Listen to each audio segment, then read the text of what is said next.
গোমতী নদীতে ভাঙন, প্রশাসনিক উদাসীনতায় স্থানীয় সাধারণ বিপর্যস্ত এলাকাবাসী বসত ঘর ভেঙে অন্যত্র চলে যাওয়ার তৎপরতা। বড়ই মর্মান্তিক পরিস্থিতি। মেলাঘর পৌর পরিষদের ইন্দিরানগরের 7 এবং 8 নম্বর ওয়ার্ড এলাকার একাংশ বাসিন্দা বর্তমানে গভীর সমস্যার সম্মুখীন।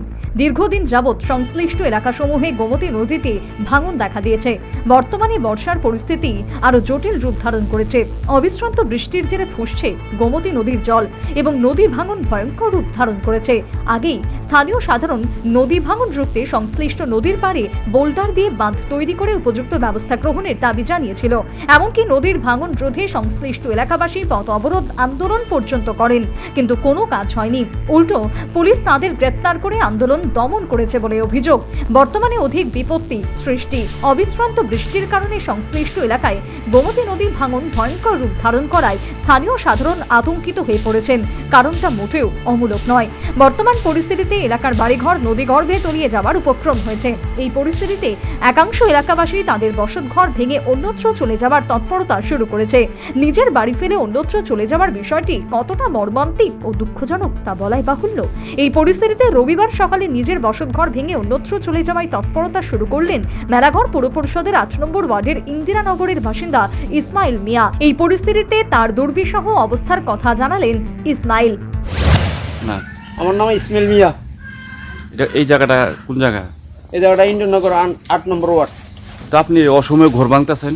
অসময় ঘর ভাঙতেছি, আমরা বলতে দিব কইছে না তারা আমরা গাঙ্গের কাঁথাত বাড়ি, কিন্তু অনেক বাড়ি ঘর ভাঙিয়া গেছে। এখন আমারটাও ভাঙ্গার পথে এদিন আন্দোলন করছি।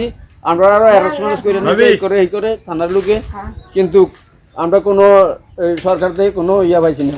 না, এখন ঘর ভাঙতেছেন কে রে? আপনার ঘর এই তো ঘর তো নদী নিয়ে গেতেছে, এখন গাঙ্গে নিয়ে গেতেছে, পালা তুলতেছে গাঙ্গের মধ্যে ভাঙতেছি। তো আপনার এই বসতঘর যে ভাঙে নিতেছেন, আপনার কোনো অন্য কোনো জায়গা আসেনি? না, অন্য কোনো জায়গা নাই আমার। কোথায় থাকবেন এখন? এখন তো মনে করেন এটি মানুষের বাড়ি টাকা টাকা লইয়া যদি থাকতাম পারি, আর মানুষের নিয়ে থাকুন আর এটি বেচ চলন লাগবো, এই অবস্থা আছে। কালকে রাত্রে এই ঘর তো আর ঘুমাইছেন না? না,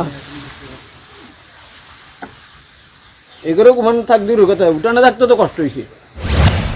এই গৃহস্থের নিজের বসতঘর ভেঙে অন্যত্র চলে যাওয়ার তৎপরতায় এলাকার অন্যান্য সাধারণও কিন্তু বর্তমানে গভীর দুশ্চিন্তাগ্রস্ত হয়ে পড়েছেন। কার্যত স্থানীয় অন্যান্য সাধারণ অনিশ্চিত এক ভয়ঙ্কর আতঙ্কের পরিস্থিতির সম্মুখীন হয়ে পড়েছেন। এ ব্যাপারে প্রশাসনের উপযুক্ত ব্যবস্থা গ্রহণের জোরালো দাবি উঠেছে। এক্ষেত্রে প্রশাসনের জরুরি ভিত্তিতে গোমতী নদী ভাঙন রোধে উপযুক্ত ব্যবস্থা গ্রহণ জরুরি বলে শুভবুদ্ধি সম্পন্ন মহল মনে করছেন। Bureau report, news vanguard.